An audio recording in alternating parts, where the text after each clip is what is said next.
Hi, this is Becky Gromlich from the Watercolor Classroom. Today we're going to talk about color and how to learn about color so that you can get to the place where if you've lost your color on your palette and you don't have any more puddle left and you don't know how to match it to what's already on your paper, or if you walked away from a painting for a long time and came back and don't even remember what colors you used, how do you find those colors again? One of the best ways to do that is to be totally familiar with your own colors. And so I'm recommending doing a color chart. Now we all know that every color needs a little bit more blue or a little bit more yellow or a little bit more green to make it the right color.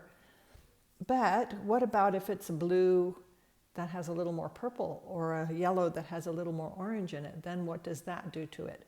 So doing this with your personal colors is more helpful.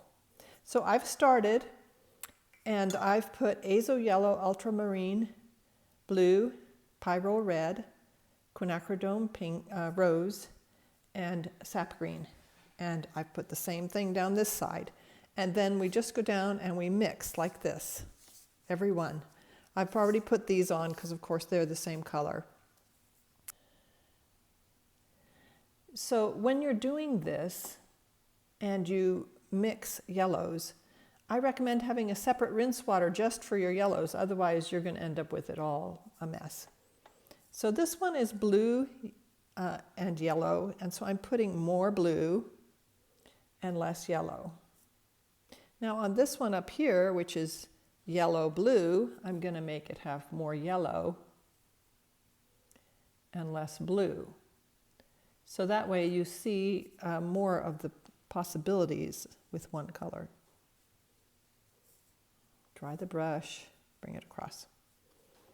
Okay, and I'm just going to do the same thing all the way across for all these colors. So if I were arranging the colors from my palette, I would put all my yellows together, then all my reds and blues and greens, so that you can see the different purples that are made all in a row when you're looking for a color that you want to try and match.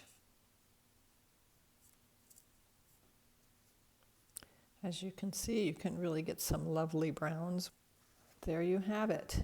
Now you have some different colors of purple that you can mix with blues and reds, some different colors of greens that you can mix. You still can get a variety of shades.